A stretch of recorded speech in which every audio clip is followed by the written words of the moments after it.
Hey everybody, happy whatever day it is. Happy Cybersecurity Awareness Month. Happy Halloween. Happy all the things.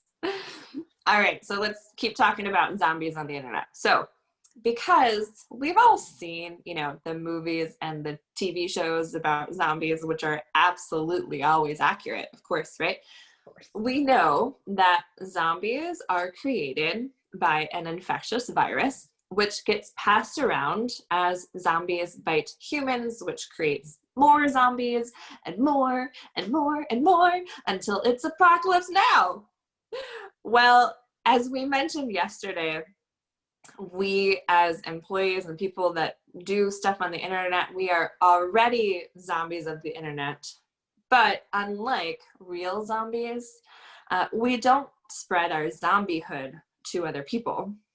However, we can spread a virus infection to our businesses when we take a bite out of the phishing email bait and other things like that. But since email is one of the tools we use every single day, it's the perfect way to bait the unsuspecting.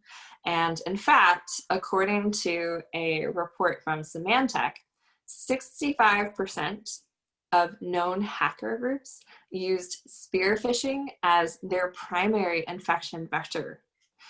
So, what do we need to do to avoid a virtual zombie apocalypse, which in this case, obviously, is a cybersecurity breach? Well, of course, we have to be prepared and stock up on the right high-tech weapons. But more importantly, we have to stop being the undead and get better at staying safe. So true, which is why, imagine this, we're here to teach you an essential lesson in Apocalypse Prevention 101, and that is how to spot a phishing email. This checklist we've created will help you replace those mindless bad habits of an internet zombie with good, healthy security email habits. So item 1 on our checklist, we'll jump right in. When we're talking about email habits, we can't ignore the sender's email address. There's a couple of easy tricks that hackers will use here. Display name, they'll create a new domain name, they'll use a public domain. But let me break those down for you. Let's talk first about display names. I know that when you open your inbox and you see an email, you see the display name of who sent the message. So when you open the message, you think you know who it's been sent from. The problem with this is that anyone can set their display name to anything they want. So today I feel like being Dawn. So let me just change my name and boom, like that. It's easy for me and it's easy for a hacker. You can go to your company's website. They can go to the About Us page. They can pick a team member to make it believable, and they can change their name to that person in just seconds, because that display name doesn't have to relate to the actual email address. This is a problem. Then they can also just use a whole new domain. They can create a whole new domain name. Did you know that it's easy and fairly cheap for you to go and buy a domain name? Criminals do, which is why they can go and they'll buy a domain name that's similar to a company you trust, but they'll have a couple of misspellings and hope that you don't notice. We want you to notice. So look for slight misspellings that could give it away. Other tactics like adding a bunch of random letters or numbers at the end of a domain. But the other thing is that they could just use a public domain. And that, email addresses are really easy to get from a public email service like Gmail.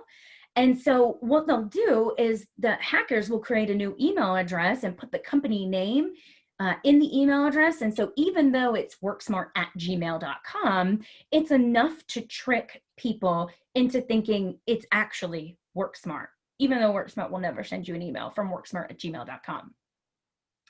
So all of this just highlights that the first bad habit that we want you to break is not actually looking at the email address itself, where it's come from.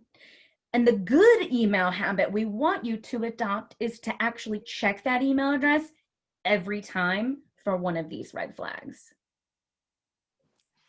This next three on the apocalypse prevention checklist are kind of really the whole point of a phishing email. So a hacker can spoof an email address and create a really alluring sounding message, but without a trick, neither of those things matter, right? So a weird email address doesn't harm you.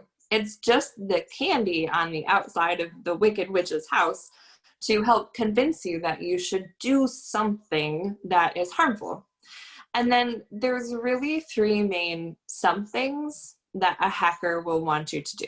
And those next three items are on the apocalypse prevention checklist. So those are links, attachments, and requests. So links. All right. Links are really kind of, like the trademark trick of a phishing email.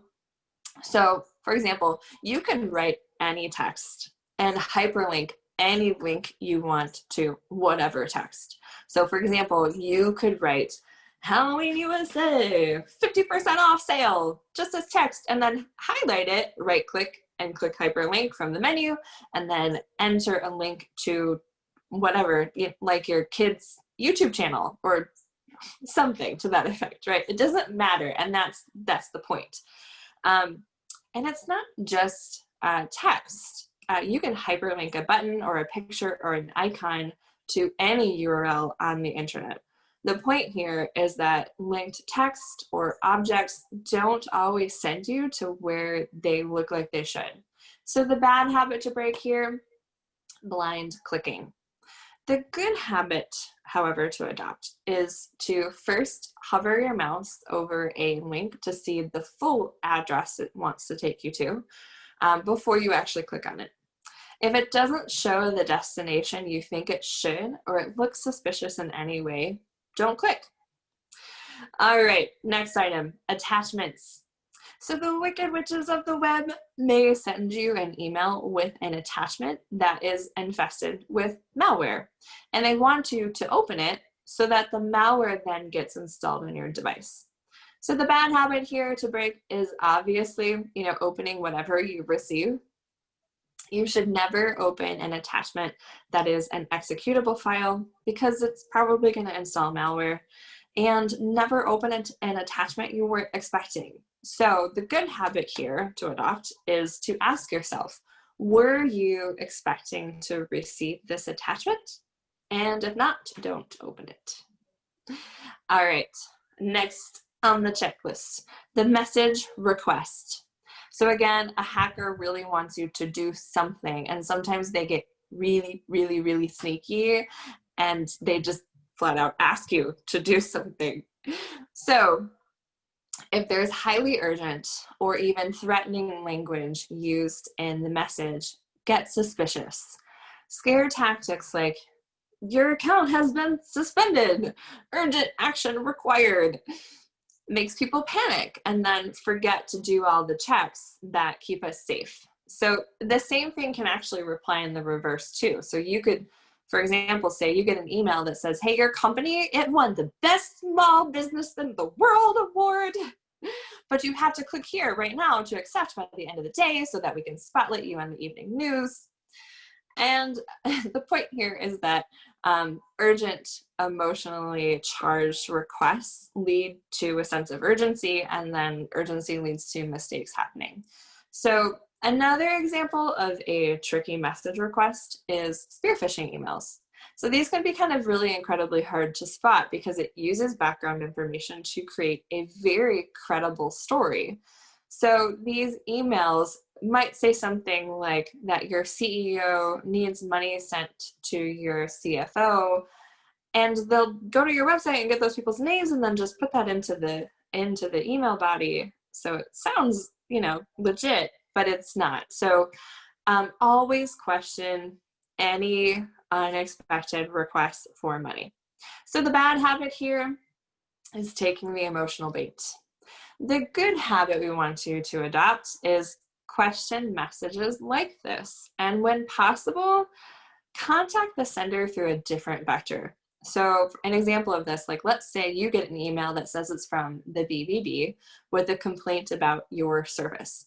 So don't just respond to that email. Go Google the BBB and take an email address from their contact us page and then email that address to find out if it's legit. So don't just respond to this suspicious email, because a hacker could just reply back and say, well, yes, I am the BBB, and you are in very big trouble. So pay me lots of money and click here. So lastly, don't forget about the phone for this, especially when there's a request for money. As I like to say, when it smells, call their cell. And I have a few other bonus checklist items that are red flags I'd like to add for email. Images or logos can be a good place to look. Are they fuzzy? Do they look odd? To build a sense of trust, the wicked witches of the web will copy logos and recreate them, which oftentimes lead to low resolution images. If it seems off in any way than you would normally see, you should be suspicious. The other thing is the spelling, very similarly. Are there a lot of spelling errors? Because odd wording and sloppy spelling is a good sign of a bad source. But through, the whole message we have for you here today is that you should always complete your cyber security awareness training.